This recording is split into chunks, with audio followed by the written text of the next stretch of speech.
À altura de rumarmos até à Suíça ao encontro de um dos mais respeitados académicos moçambicanos, Elísio Macamo. Olá, boa noite, Elísio. Seja muito bem-vindo de volta ao programa. Já há tanto tempo após a nossa conversa sobre a sociedade e a política moçambicana, o mundo mudou muito, entretanto, embora muito também perdure. Como é que tem acompanhado o impacto da pandemia em Moçambique a partir da cidade de Basileia, onde está, e de uma Europa que enfrenta agora uma segunda vaga? Boa noite, muito obrigado por me convidar de novo para o programa. Eu já estava com saudades. Muito obrigado. Olha, sim, eu tenho acompanhado o que está a acontecer em Moçambique e felizmente a situação não chegou ao extremo que muita gente receava, portanto aquilo que está acontecendo na Europa ou nos Estados Unidos e na América Latina. Mas, de qualquer maneira, é preocupante o que acontece no país, sobretudo porque não é exatamente a doença em si que causa estragos, mas é o esforço de conter a doença que causa estragos. E isso é que é paradoxal, né? No nosso caso e, na verdade, no caso de vários países africanos. Logo no início da pandemia, o professor assinou um artigo para o nosso site em que traçava algumas linhas de reflexão sobre o pós-pandemia no continente africano. Meses depois, e com tanto debate, ciclos noticiosos vertiginosos, esperanças de vacinas em breve, estará a África num novo patamar. Ou seja, a capacidade demonstrada para lidar com as restrições recoloca o continente no plano internacional? Bom, olha, é o seguinte, nós estamos numa situação muito especial, porque mesmo que nós tenhamos algum sucesso na escolha de políticas para conter esta pandemia, nós vamos sempre sofrer as consequências econômicas que resultam essencialmente da maneira como outros países foram afetados, portanto, os países europeus, a China, os Estados Unidos, isso sempre tem consequências para o continente africano. Então, não é apenas esta questão de ver o número de mortes, mas é também de ver com que esforço e com que custo é que nós conseguimos fazer aquilo que pudemos fazer. E isso confirma apenas aquilo que eu escrevia no artigo no início do ano, que o nosso maior problema é o de estarmos integrados num mundo que não foi construído à nossa medida. Então, quando os outros expiram, nós ficamos prontos com a gripe, né? E começamos a tossir. Mas voltemos a Moçambique e às notícias preocupantes que nos continuam a chegar de Cabo Delgado.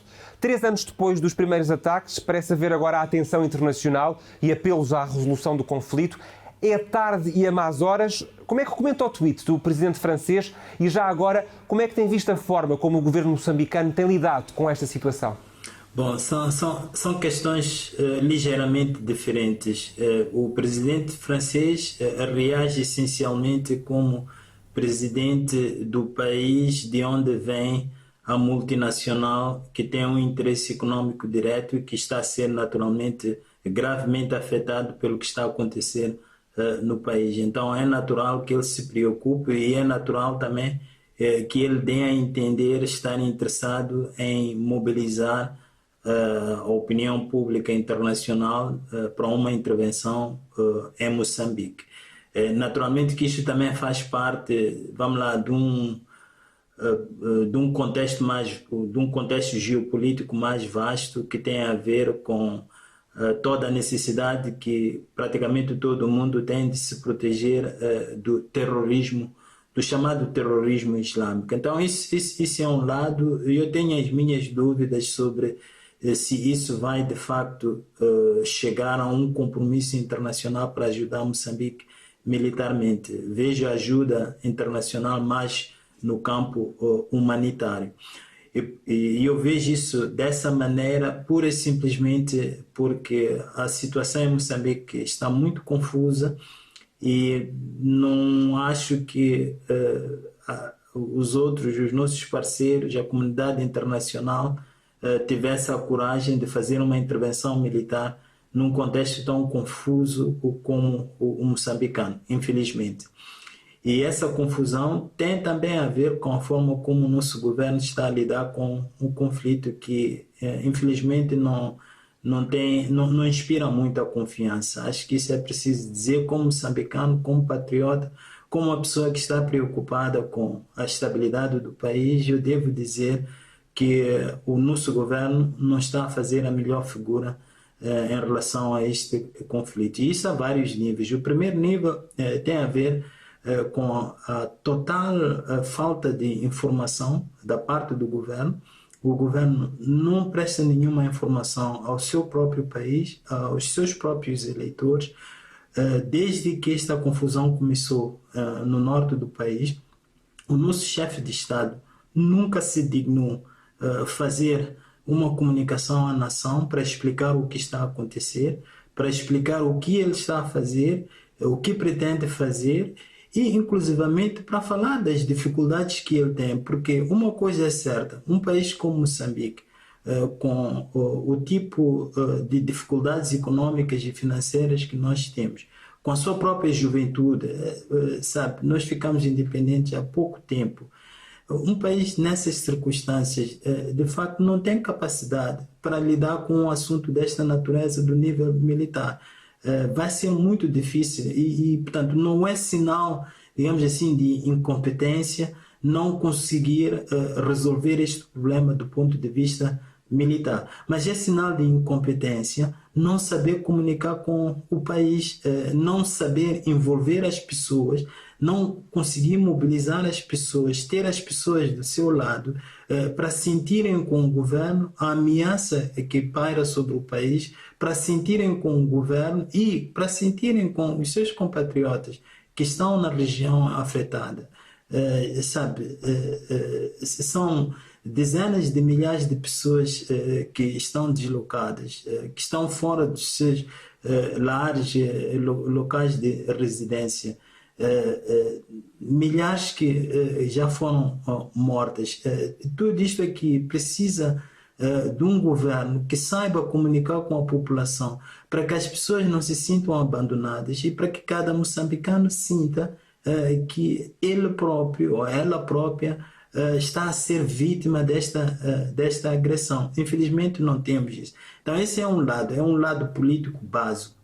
E realmente a questão é complexa e com 500 mil de refugiados em deslocação profunda e também com esta crescente pressão ao presidente Nyusi a revelar agora alguma abertura para o apoio internacional para que assim possa ajudar a lidar com esta situação no norte do país, situação a que continuamos muito atentos. Elísio Macamo tem também para si um jogo, é um pequeno desafio. No mundo de notícias falsas que proliferam pela internet, eu quero lhe pedir a sua ajuda para encontrarmos aqui quais é que são verdadeiras e quais é que são as falsas. E a primeira notícia diz assim: ninguém lhes disse, investigadores chineses só agora souberam da pandemia. Em trabalho de campo desde o início do ano, 4 investigadores chineses regressaram da Mongólia e só agora sabem da pandemia. Elísio, é verdadeira ou é falsa?